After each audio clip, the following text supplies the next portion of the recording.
we'll begin our discussion under chemical kinetics.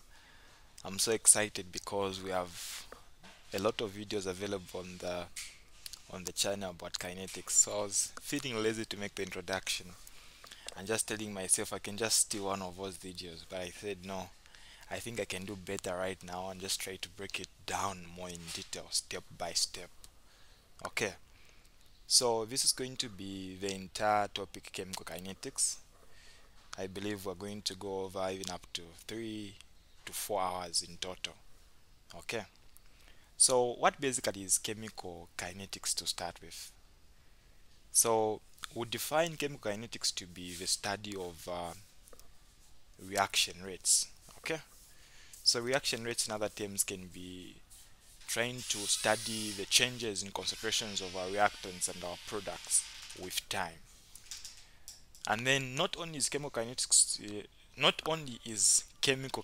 restricted to the rates of reaction, but also reaction mechanisms. So reaction mechanisms are just basically breaking down, not only looking at how fast a reaction will progress, but also trying to understand basically what goes on for the reaction to basically happen. So we'll look at things like collision theory and so on and so forth. I know I've not written anything, and I may be losing your attention. So I've said chemical kinetics is a study of reaction rates. Okay, so I've defined reaction rates to be the rate of change. So rate of change of concentration or concentrations of reactants and products in respect to time. So chemical kinetics is a study of reaction rates and reaction mechanisms. Now I've said, so you can finish that up. Now the other thing that we are studying under chemical kinetics is reaction mechanisms. How basically what basically happens within for a chemical reaction to progress. Okay, with that basic introduction, I need to go on straight away and just try to basically talk about reaction rates. Okay, so we'll basically get to have a very simple example to just help us understand what we are talking about. So let's try to take this. Let's say we have a reaction between A, B to give us C and D. I think if you have one of people who've watched the videos already available on the channel, I usually use this to just try to explain the intro part to reaction rates to just understand what we basically mean. So I'm using small letters to denote the coefficients of the stoichiometric coefficients of these reactants and products respectively. So we understand that in a forward reaction we have you know we have on the left hand side reactants, on the right hand side products, right? So the rate of a chemical reaction, or if we are taught to determine the rate of this reaction, the formula we can use is there is no restriction to what you can use. You can use either reactants or products. Now if I'm using a reactant, let's say I'm using A, the rate is going to be 1 over the stoichiometric coefficient, which is A, so 1 over A. Now I'm starting with a negative of that, and then the observed change in concentration of A within the specific time. Okay, you understand why it is negative. For the same applies to B. Now this is also equivalent to a case where I can decide to get a product. So for product it will just be 1 over, for example, let me use D, and then the change in the concentration of D divided by the time taken for that change to basically occur. Now why is it that for the reactants we are using a negative, and then for the products we are using a positive value? The reason is simple. If let's say we started with a chemical reaction, okay, let me do this. So on top I'll put the initial concentrations, and then on the bottom I'll put the final concentrations. And let's assume all this took place within within what, 10 seconds. Or to be more realistic, you can make observations at least maybe after 20 seconds, right? And then we can say the initial concentration of, let's say, A was 1 molar concentration, and then the final concentration after measuring after 20 seconds of reaction, maybe we have 0.5. And then on the other side, since I'll use D as an example, so let's say we add its initial concentration to be, so obviously if you're starting from scratch a chemical reaction, at the start of a chemical reaction, of which this is our assumption in this case, we don't expect to have any concentration of a product. So after a certain period of time now, it became let's say 1 molar concentration. Okay, so we've got the initial and the final after 20 seconds. So with just that simple demonstration there, using the formula I've given you, are able to determine the rate. Now remember that we have letters there. I use small letters to denote the coefficients. So let's take the coefficients to have been let's say we had the 2 in front of A, and then we had what can I put there? Maybe also, okay, let me leave it as it is. So in terms of determining the rate of the reaction, I can use either A or D. So if I was to use so in terms of the reactants, of course, I need to mention that it's a rate of depletion, or the rate of consumption, or the rate of decomposition. So it will be -1 over our coefficient of A, which is a 2. Now the change in concentration is going to be the final minus the initial. So the final is 0.5. The initial was 1. Now don't forget that it's supposed to be by the time taken. So if we started from 0 seconds to 20 seconds, so it's going to be 20 minus 0. So take note that the concentration on top here is molar, and then on the bottom the time is in seconds. So we have -1 over 2. 0.5 minus 1 would be 0.5. So -0.5. So that is the same as -1 over 5. Now don't forget that on the bottom we also have a 20. So we're dividing by 20. So I'm just trying to do this because I didn't get the calculator, and I don't want to do any bit of editing. So 2 times 5 on the bottom will give us 10 times 20. That is going to give us a positive 1 over 200. So you can grab your calculator and just try to divide that 1 over 200. So whatever you're going to get, the answer is going to be molar per second, and that's a unit for the rate. Okay, so you've seen that the answer is positive despite us having a negative here. So this negative is there to ensure that the result of the rate is always going to be in terms of a positive value. Okay, so in terms of looking at it in point of view from the D side, there you can expect that basically if you try to perform the calculation, it will be 1 over D. Your D in this case, its coefficient is a 1. The change in concentration will be from 1 minus 0, which is just like a 1 over the time taken 20, and O. So that will just be 1 over 20. Of course, molar per second. You can divide that to have your answer in decimal places. So this is our introduction to chemical kinetics. Let's proceed and then just talk about the reaction, the factors affecting the rate of a chemical reaction.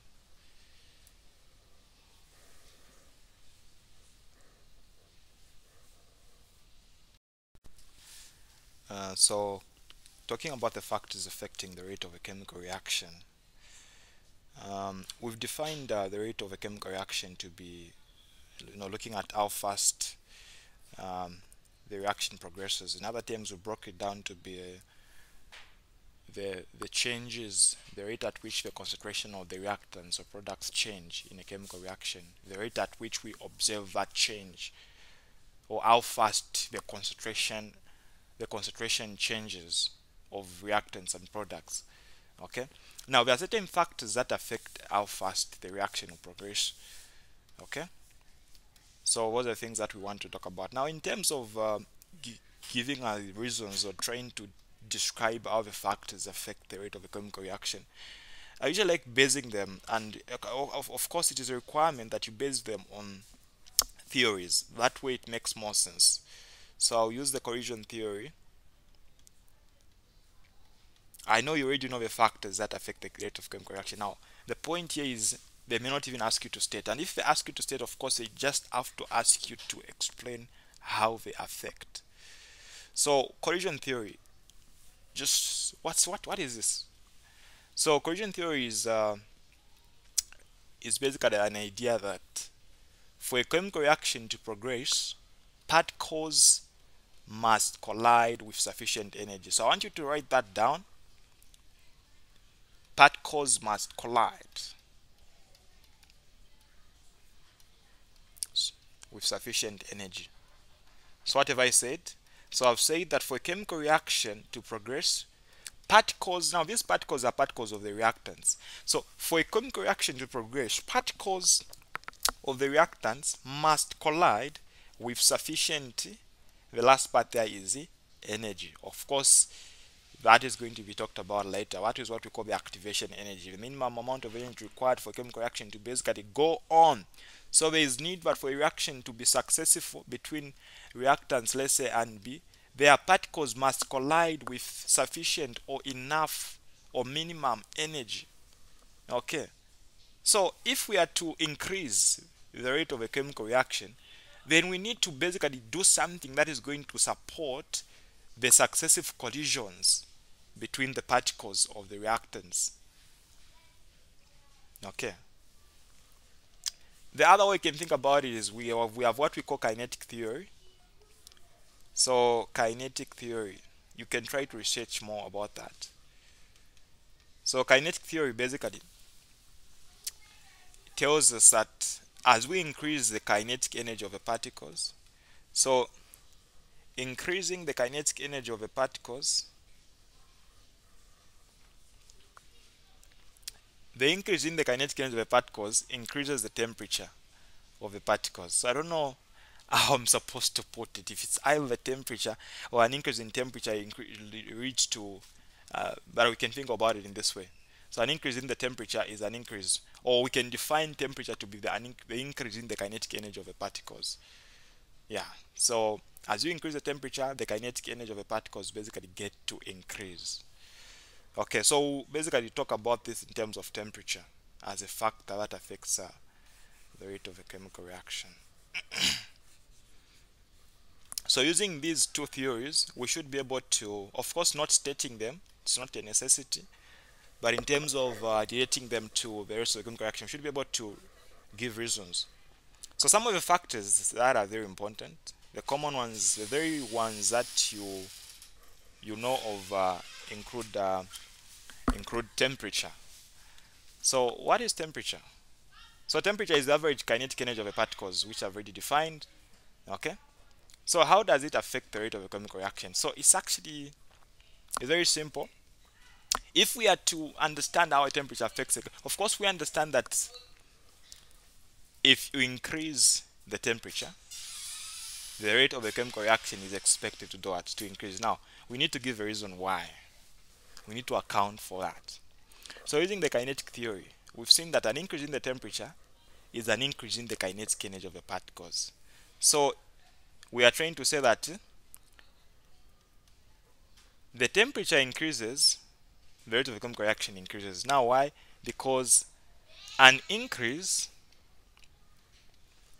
in the temperature, according to the kinetic theory, so an increase in the temperature increases the kinetic energy of what? Of the particles.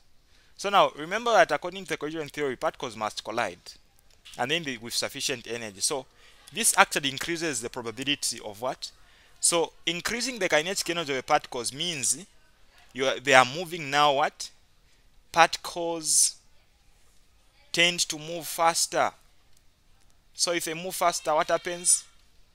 The likelihood of the collisions increase, or more collisions occur, leading to more successive collisions, leading to the reaction taking place. Because we are saying, according to collision theory, to say we need particles to collide, and they should collide with sufficient energy. So if we increase the temperature, we increase the kinetic energy of the particles, which means they tend to move faster, leading to more successive collisions between the reactants. Okay. Now, of course, the opposite is true. If you reduce the temperature, you are reducing the kinetic energy of the particles. The particles will move less and slower, leading to fewer successive collisions between the particles, and so the rate is low. The most important of all that I was supposed to start with, which relates more to the collision theory, is the concentration of the particles. Instead, let me use the word reactants. So the concentration of the reactants. So we've said that we want more collisions for the reaction to basically progress. So what happens if you increase the concentration of the reactant? So you expect that after increasing the rate, the concentration of the reactants, even the rate of the chemical reaction is going to increase. Why? Because an increase in concentration means more particles, and more particles means the likelihood of colliding is more. So the concentration of the reactants basically affects the rate of the chemical reaction. The higher the concentration, the higher the probability of the particles colliding, leading to a higher rate of the chemical reaction because of more successive collisions because of the particles' higher concentration. Lowering the concentration of the reactants, the probability of the particles colliding is less. And the other thing that affects is surface area. So I know I've been making videos about surface area, but I basically don't even I don't have the formal definition of surface area. But the way I understand surface area is like if you think about salt is very tiny, right? And then think of something now imagine salt was like in form of course some of us have seen the salt where it is like not in crystal form, where it is like in blocks like this. Okay, so what I want you to understand is the salt that is in crystal form has got higher surface area. Okay, higher surface area. Then this one, which is in blocks, is actually has got a lower surface area. So now the question is, what do you think if you are to try to dissolve the two, which one would dissolve faster? Taking that as our reaction. So you understand that the one with the higher surface area, which is smaller, is basically going to lead to more successive collisions. Now, why am I saying so? I'm saying so because we are trying to support the collision theory. So you can think of both reactants to be that small. So they'll be able to what? They'll be able to collide more successively as compared to the parts where they are bigger, because remember, particles are small, so they are actually making up the blocks that we've written there. Now in the case where something is bigger, the outer area of encounter is limited. Okay, so the higher the surface area, the higher the rate of the chemical reaction. Okay, that's what you need to understand there. So the higher the surface area of the particles, the higher the probability of the particles basically getting to collide with one another. So this usually deals with solids, as you've seen in my description. So that deals with solids. Now in terms of gases, pressure also does affect. Okay, I know people pressure is like force over area. Okay, so pressure, so this deals with gases. So the higher the pressure, so the relationship that is there between pressure is that pressure is inversely proportional to volume. The higher the volume, the lower the pressure. So if you've got something, a container like that, and then you've got another container like that, and then you've put two different gases inside the two containers, where do you expect that there will be higher pressure? So you need to have higher pressure in a container where it is smaller if you put the equal number of particles. So in the bigger container, the chances of the particles colliding are slim. So what you're going to say is, the higher the pressure of gaseous reactants, the higher the number of collisions. The reason is simple. Pressure is higher when the volume is reduced. Okay, so more collisions. So if you can think of pressure to be as a result of collisions between the particles or among the particles. Okay. So basically these are the factors that affect the rate of a chemical reaction. Okay, you can try to research for more, but these are the major ones. Okay. Okay, so we are now familiar with reaction rates. We are familiar with the factors affecting the rate of a chemical reaction. I also gave you ideas on on what you're supposed to do for it to determine the rate of a chemical reaction in a case where they've given you a chemical equation. So in this case, I'll consider a chemical reaction, which is a decomposition reaction. Okay, so we have a decomposition reaction like that, and then it is decomposing into water and oxygen. So for us to balance it, there has to be a 2 there. Okay, so you understand that from the explanations that I did, if you are trying to determine the rate of decomposition, you have to focus on the reactant in this case. In a decomposition reaction, you only have a single compound being broken down into its constituents. Okay, so in this case, we can determine the rate of reaction, of course, by 2 ways. By looking at what has decomposed and also looking at what has been produced. So I said, when you're dealing with what is on the products, on the reactant side, in this case what is decomposing, it is negative 1 over the stoichiometric coefficient, in this case, which is a 2, and then the change of concentration of what you have over the time it has taken. Okay, so now you realize that if you look at the table that I've put there, there are many considerations that you can make. I can decide to choose from 0 to, let's say, 12, or I can decide to choose from 0, let's say, all the way up to 24. Now all those things basically tells us the 2 different kinds of rates that we have. So we have what we call the instantaneous rate, and then we also have what we call the average rate of reaction. Sorry if you're able to get some noise, I was trying to attend to it. Okay, so what are these? So the average rate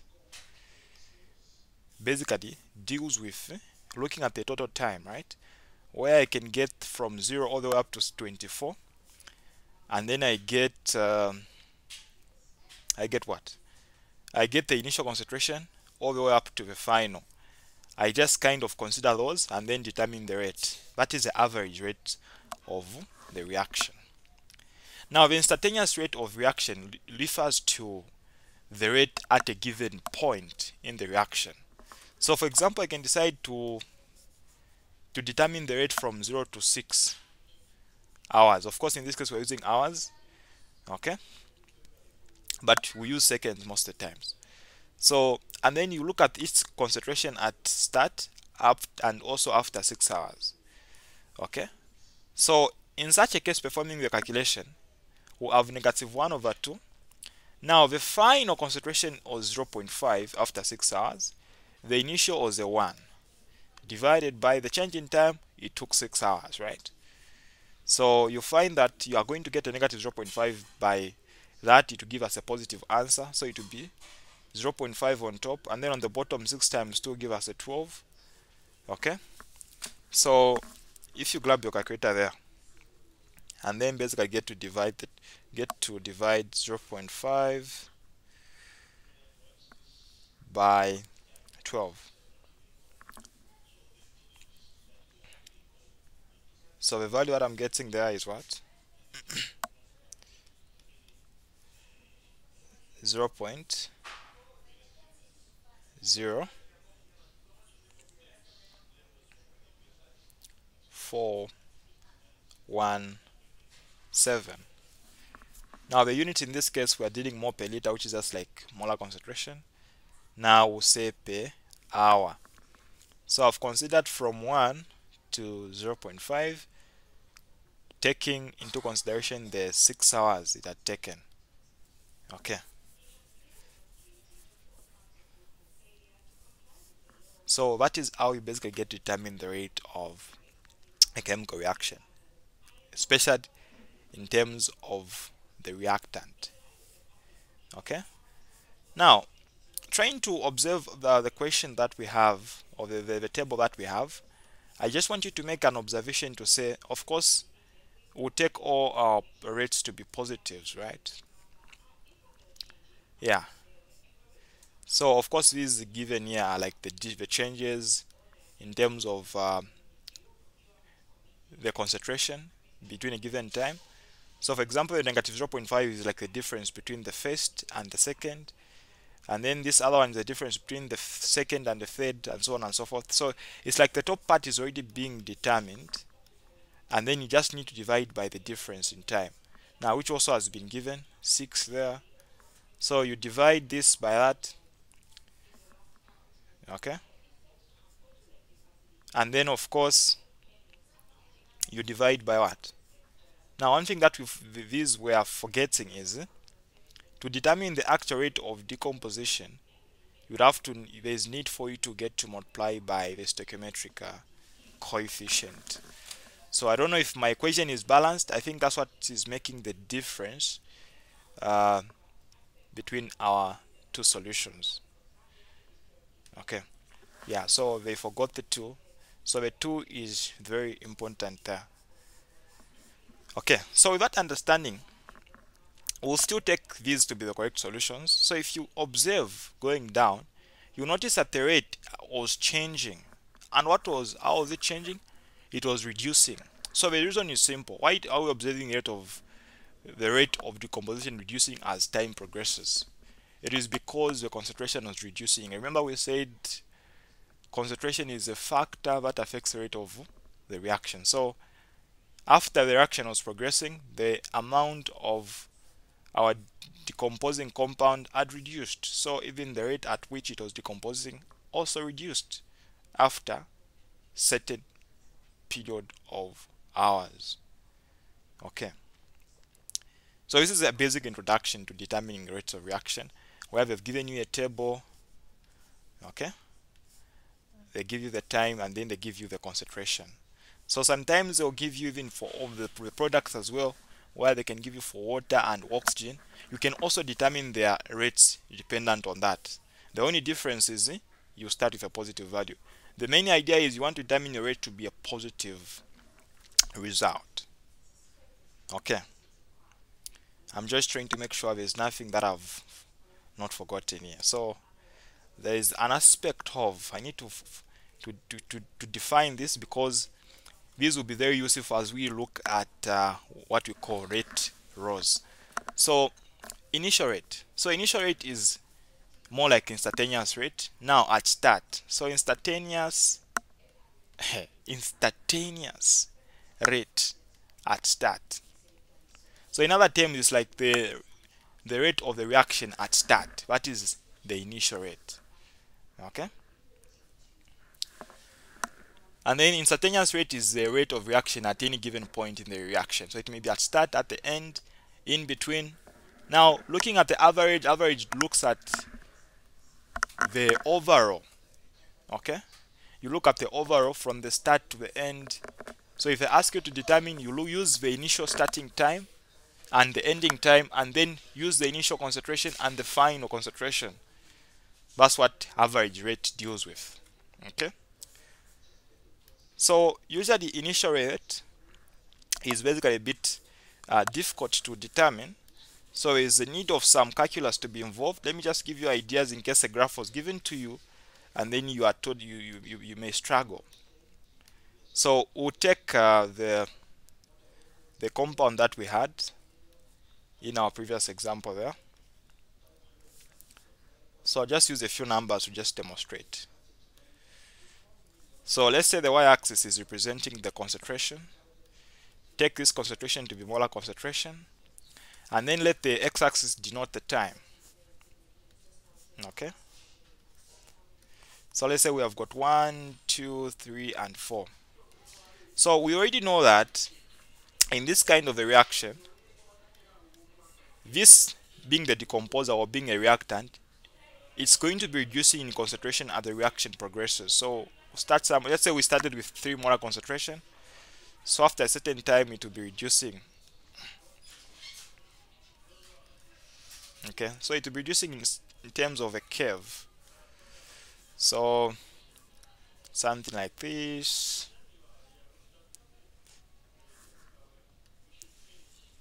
My curve is not so good. Let me do a better one.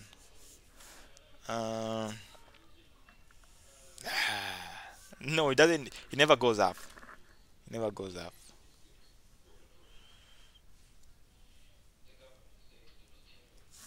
Okay, so if we were to ask you to determine the instantaneous rate at any given point, let's say at this point, you can basically draw a tangent to that point.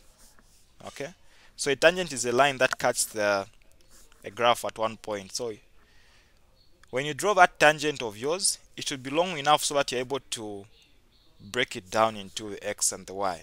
What I mean is, you draw something like that, so that it means that your tangent, and then you have your delta y and your delta x. So your delta y, you know that it is representing what? The change in concentration, and then this is denoting the change in time. And then of course, all you just have to do is just multiply by the reciprocal of the coefficient, and then delta y over delta x, you'll be able to get the instantaneous rate at a given point. So if you're trying to determine the initial rate, you would have to go back to the starting point and draw a tangent to that point. Okay, so a tangent, I've already said, cuts a graph at one point. So whatever you would draw there as your tangent, you can do the same as well. Break it into the y and also the x. So using that, the y, delta y, and delta x, you should be able to determine the instantaneous or the initial rate of the reaction.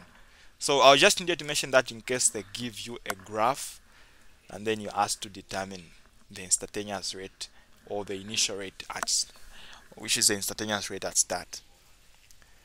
So hopefully I've not confused you differentiating initial, instantaneous rate, and average rate. So let me give you the formal definitions as we proceed. So we've already defined what the rate of a reaction is. So the change of concentration of reactants or products per unit time or within a given time. So now the difference between the average, initial, and instantaneous rate is where the issue is. So I've said instantaneous rate is the rate of a chemical reaction at a given time. Okay, so this is like more at a shorter time, like at a particular time. Let's say maybe what was the rate at 10 seconds. That's an instantaneous rate. So we use calculus to determine the instantaneous rate. Okay, now the instantaneous rate at start is what we call the initial rate. So that was the rate of the reaction at start. That is the initial rate. So it's an instantaneous rate at start. Now the average rate is different in a way that it's a change of concentration for a period considered. You can say from 0 up to 10 seconds, for example. That's an average rate, because within that period, as we noted, the rates are different at a given time. So in short, we've got different instantaneous rates within that period, but looking at the entire time, we can determine the average rate by using the instantaneous rates.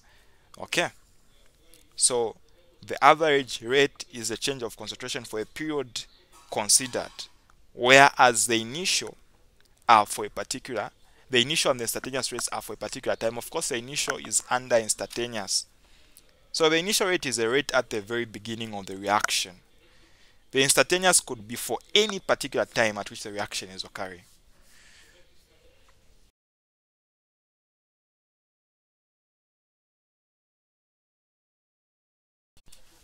I hope you are enjoying the study under chemical kinetics. So let's define what electro is.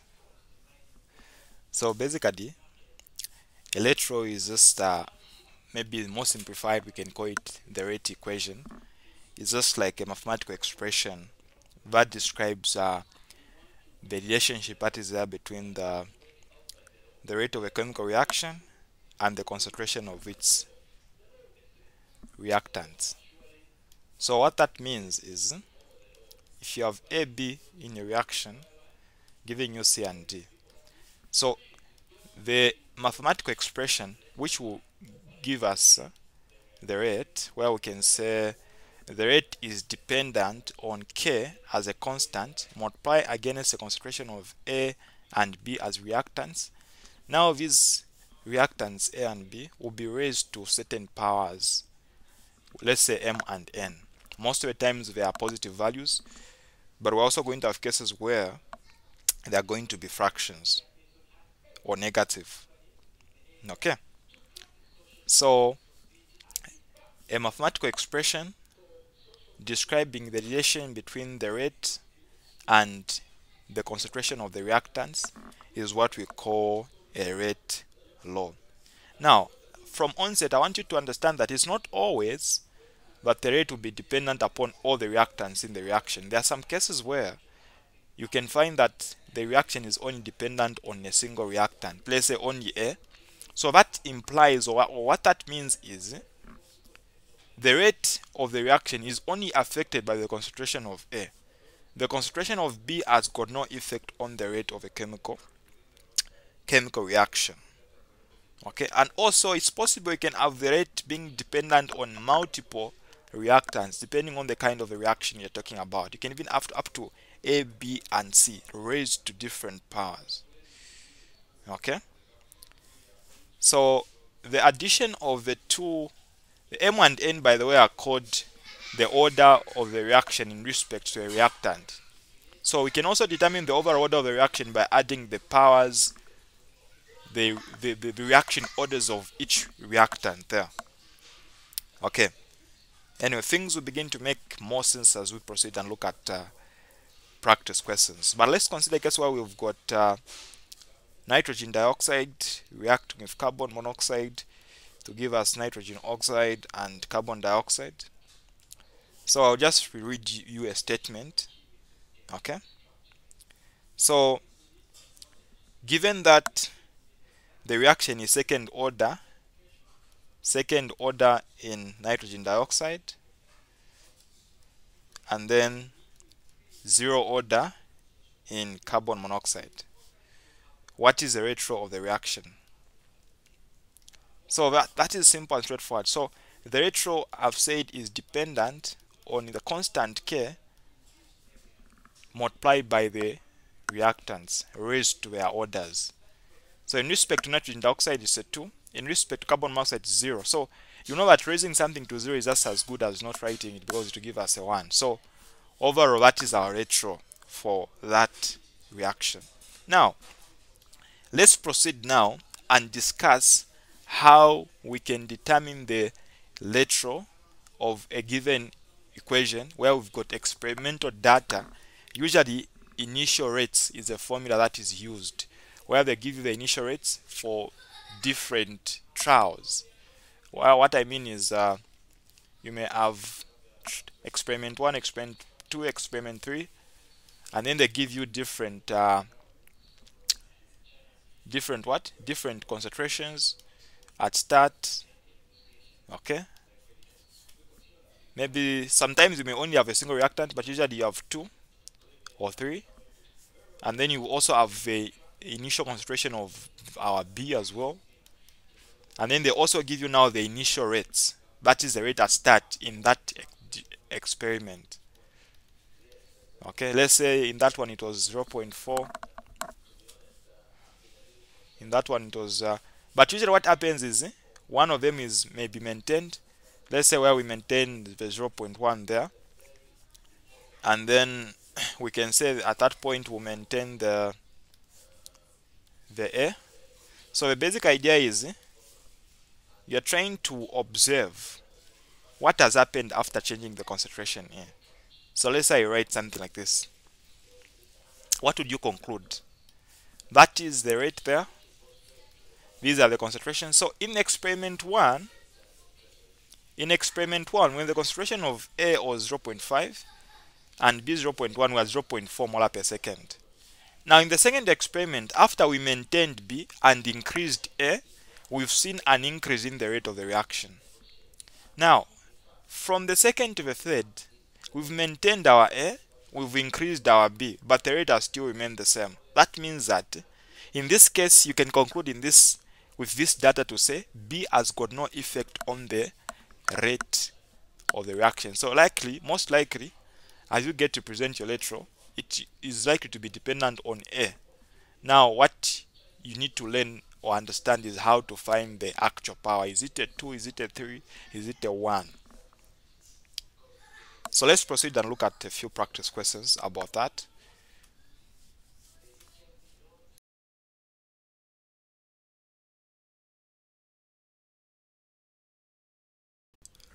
With a basic introduction that we've looked at to laterals, let's answer these few questions to just enable us. So in this first example, we have A and B as our reactants, and then giving us C. Okay, so I've already explained to say the lateral is dependent on the reactants concentration.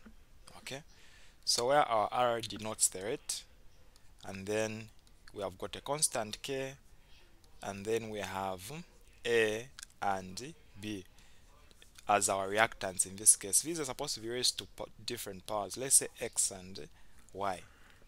So first, to determine the lateral in this case, what we need to do is to find the values of X and Y respectively.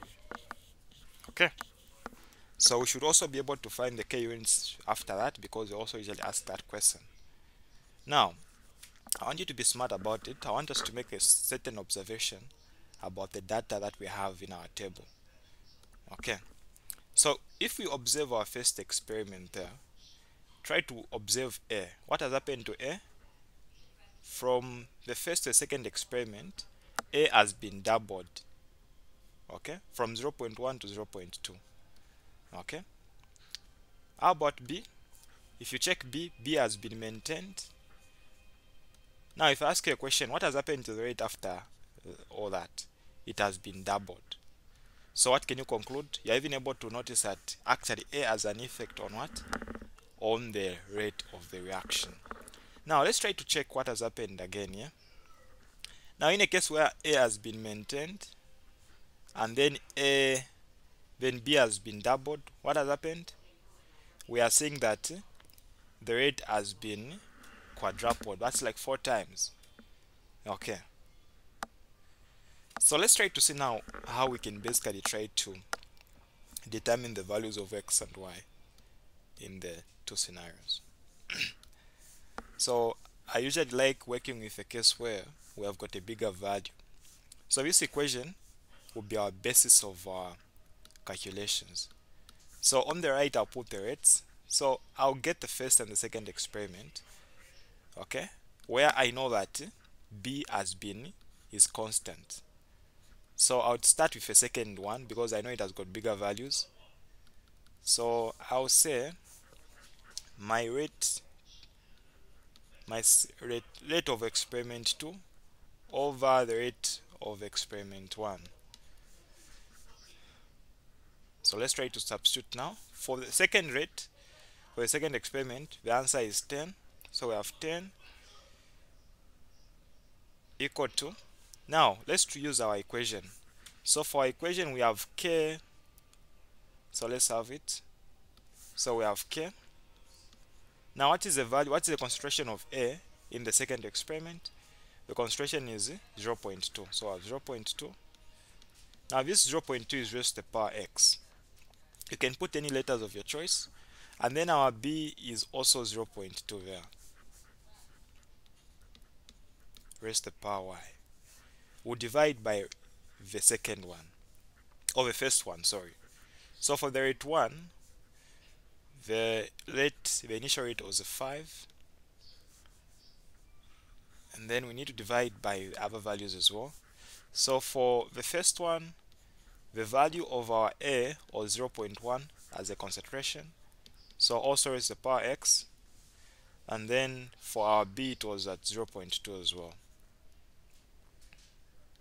So we can clearly see that in this case, where 1 is constant, where our B is constant, it can just divide there.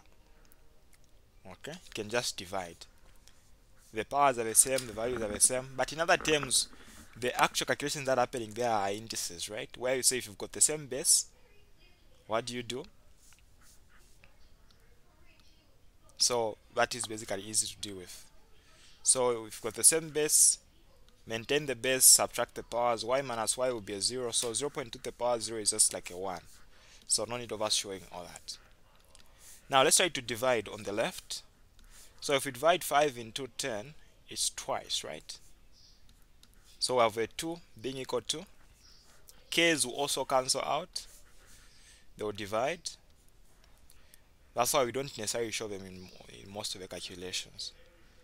And then we've got 0.2 and 0.1 there, all raised to the power x. What should we do? So if we basically get to divide 0.1 into 0.2, so in other terms what we can do is, since the power is the same, we'll leave what is inside there and then raise them all to the power of x. So 0.1 into 0.2 will just be a 2. So I have 2 being equal to 2 to the power x.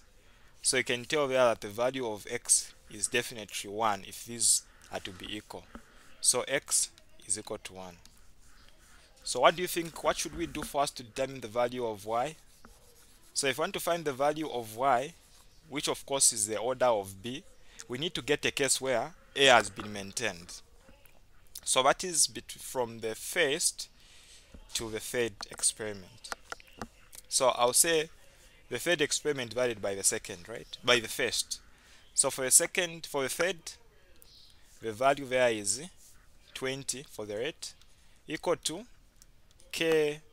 The value of a was what? 0.1. Now notice that 0.1 is denoting the value of what? The value of x. And then 0.4 is denoting the value of what? The value of b raised to the power y.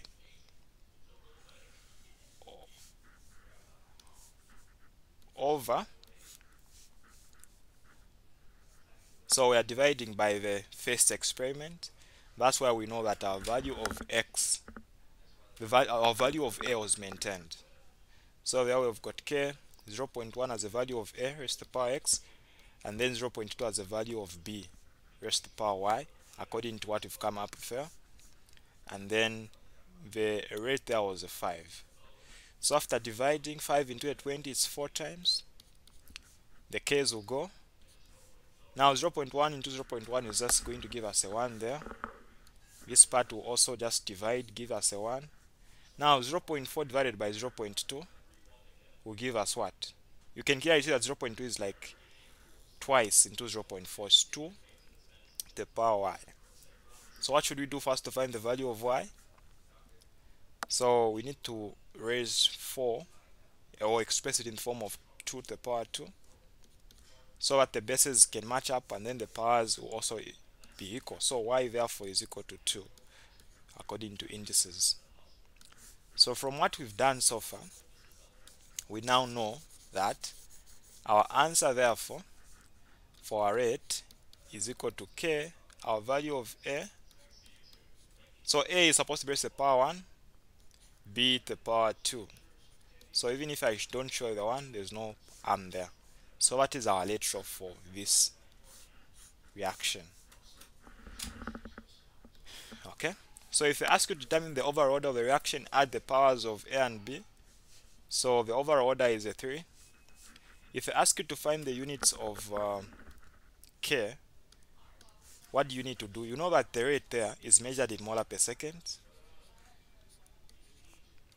And then we have got our K. The units for A is molar because that is concentration. The units for B, that is also molar because that is concentration. Now B, there it is squared.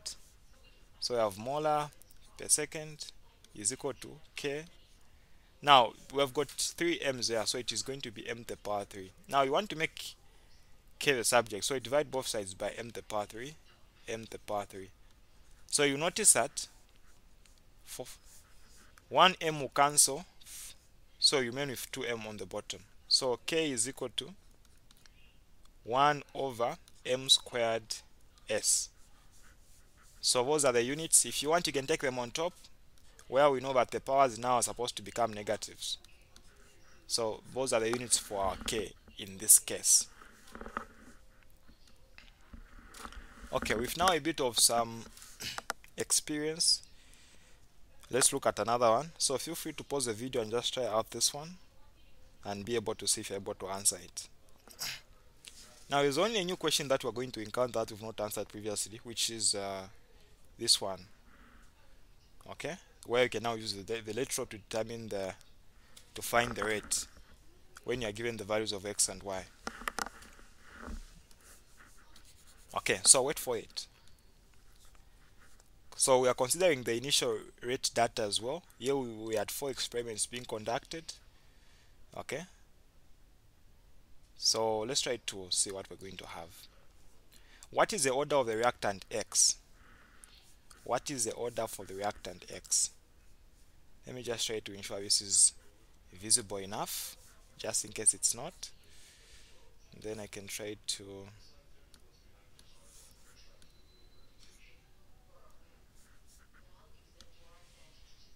okay, hopefully that's better. Okay, so what is the order of reactant X? Where is our X? Our X is there.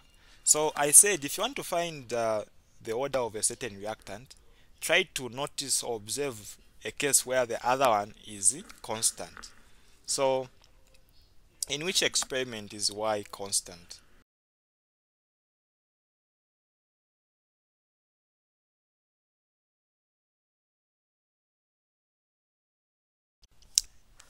Integrated rate rows.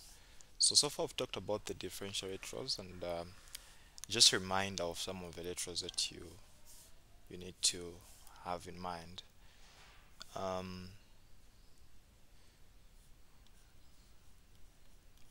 rate being equal to K,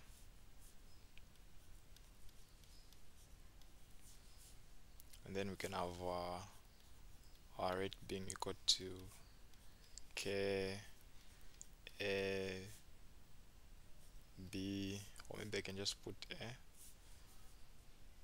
to the power 1, and then we can have A1 B1. So the other form of the second one would be where it is only a single reactant to the power 2.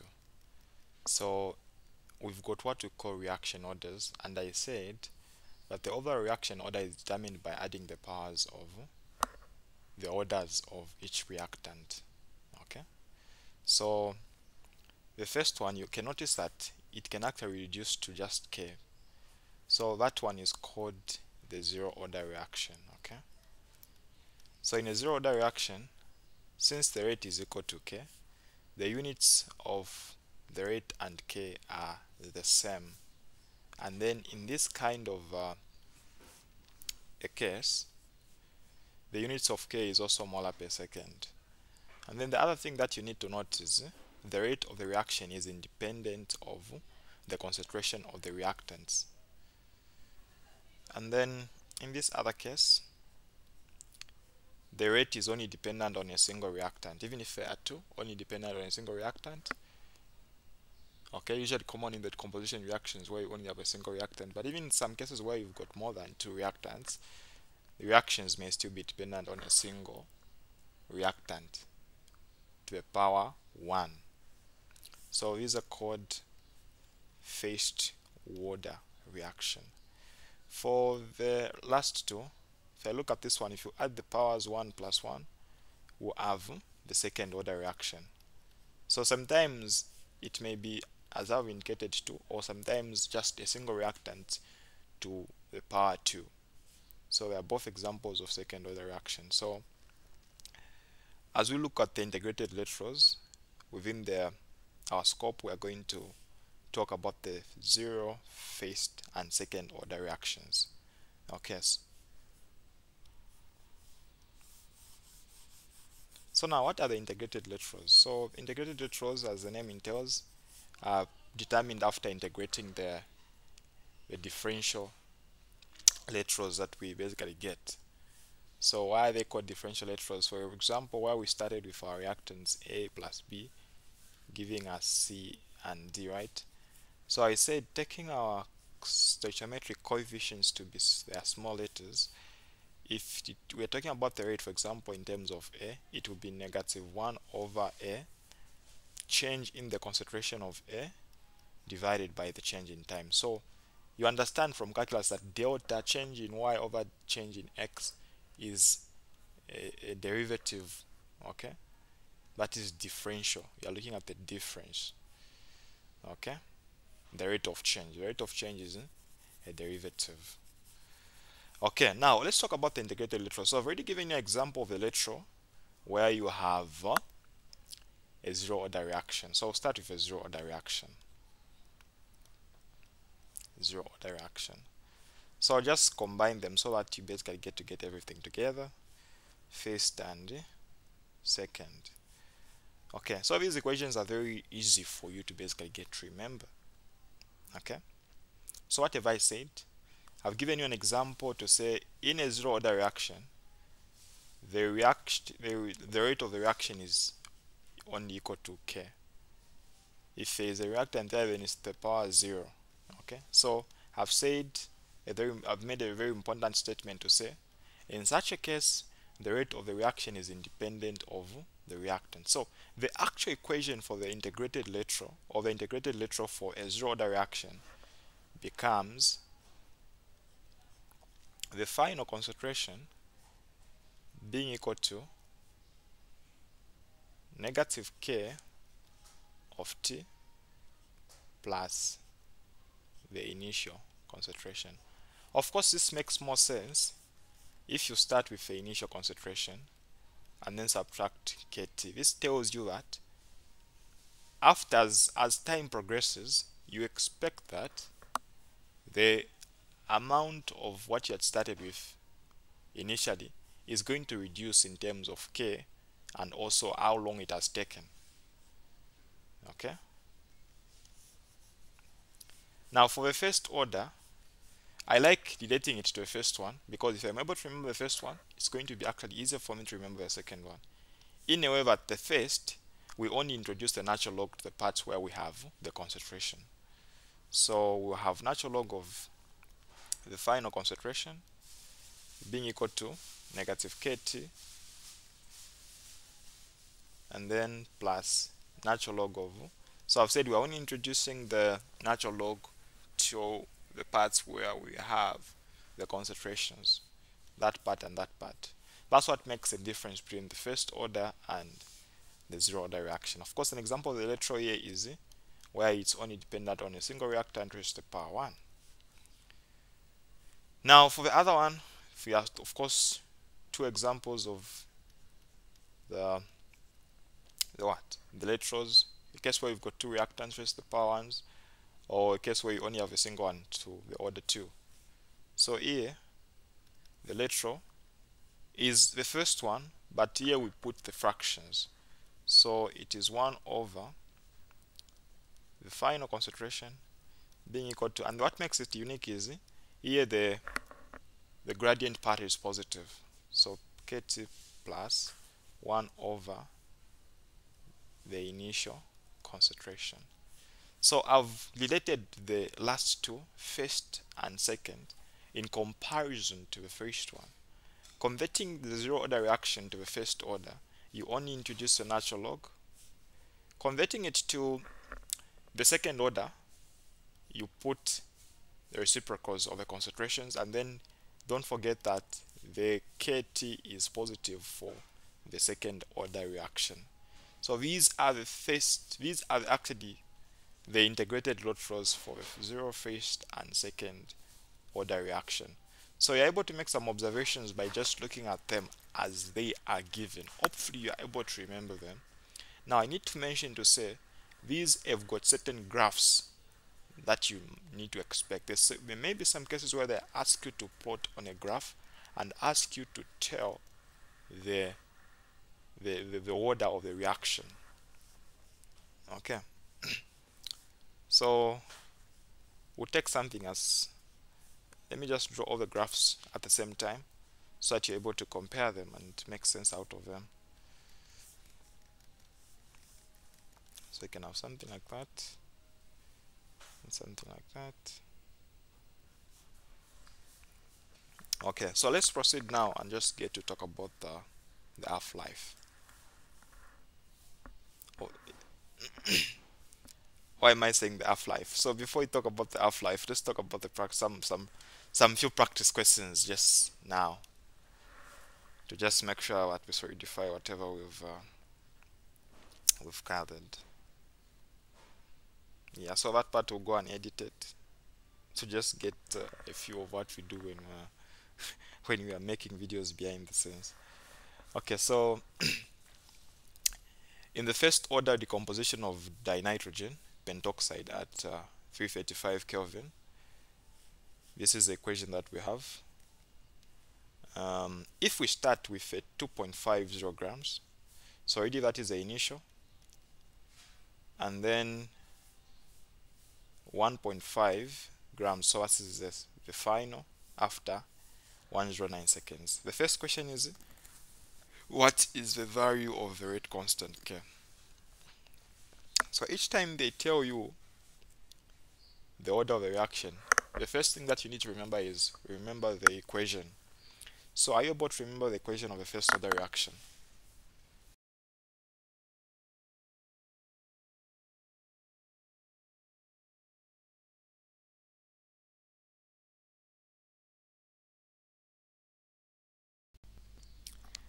Let's talk about half-life.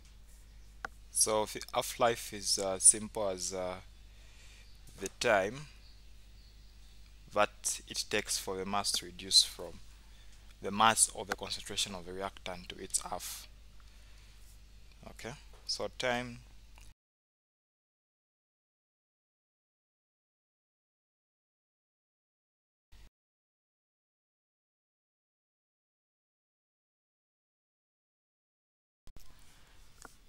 we've already been working with the constant K, but we've not yet defined what it is. We've used it in the different laterals, the differential laterals as well as the integrated laterals. So we're going to define a K to be equal to A multiplied by the exponential raised to the power negative EA over RT.